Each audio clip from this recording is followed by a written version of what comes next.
আগামী 22 এপ্রিল সন্ধ্যা 7:30 আইপিএল এর 40তম ম্যাচ অনুষ্ঠিত হতে চলেছে। লখনৌ সুপার জায়ান্ট দিল্লি ক্যাপিটালের মুখোমুখি হয়ে ম্যাচটিতে অটল বিহারী বাজপেয়ী ক্রিকেট স্টেডিয়াম লখনৌতে অনুষ্ঠিত হতে যাচ্ছে ম্যাচটি। তো এই ম্যাচে কোন দল জিততে পারে সেটাই আপনাদের সামনে আলোচনা করব এবং এই মাঠে কোন দলের পারফরমেন্স কেমন সেটাও আপনাদের সামনে তুলে ধরবো। তাই ভিডিওটি সম্পূর্ণ দেখুন, আর ভিডিওটি যদি ভালো লেগে থাকে তাহলে ভিডিওটি লাইক করে চ্যানেলটি সাবস্ক্রাইব করবেন। তো বন্ধুরা, আইপিএল এর 18তম আসরে প্রত্যেকটা দল শক্তিশালীভাবে নিজেদের দল গঠন করে শিরোপা জয়ের লক্ষ্যে মাঠে নামছে। অটল বিহারী বাজপেয়ী ক্রিকেট স্টেডিয়াম মাঠে যদি এই দুই দলের লাস্ট 10 ম্যাচের তুলনা করি তাহলে লখনৌ সুপার জায়ান্ট এই মাঠে লাস্ট 10টি ম্যাচ খেলে তারা 50% ম্যাচ জিতেছে এবং অটল বিহারী বাজপেয়ী ক্রিকেট মাঠে লখনৌ দলের অ্যাভারেজ স্কোর 171, হাইয়েস্ট স্কোর 203 এবং লোয়েস্ট স্কোর 137।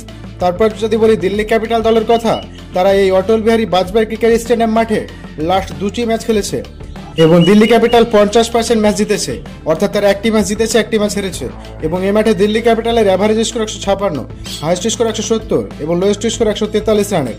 তো বন্ধুরা, পরিসংখ্যান অনুযায়ী এই লখনৌ অটল বিহারী বাজপেয়ী ক্রিকেট স্টেডিয়াম মাঠে লখনৌ দলের পাল্লা অনেক ভারী।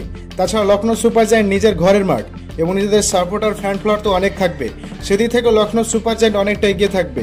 এবং আমরা সবাই দেখে থাকি লখনৌর এই অটল বিহারী বাজপেয়ী ক্রিকেট মাঠে সবসময় হাই স্কোরিং রান হয় এবং এই মাঠে যারা প্রথমে ব্যাট করবে তাদের জেতার সম্ভাবনা 44% এবং যারা প্রথমে বল করবে তাদের জেতার সম্ভাবনা 56%।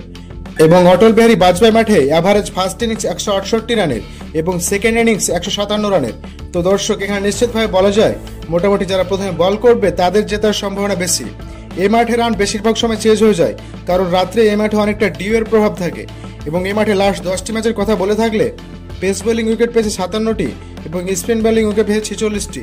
সুতরাং এই মাঠে বেশি পেস বোলিং কার্যকরী এবং এই মাঠে স্পিন বল অতটাও কার্যকরী হয় না।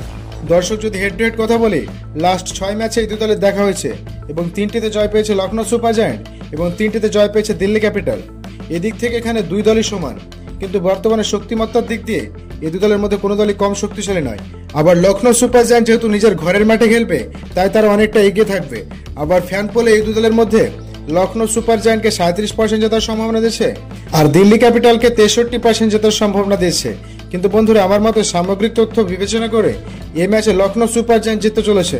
আপনার মতে আইপিএল এর 18তম আসরে 40তম ম্যাচে কোন দল জিতে বলে মনে করছেন সেটা অবশ্যই কমেন্ট করে জানাবেন। ধন্যবাদ সবাইকে।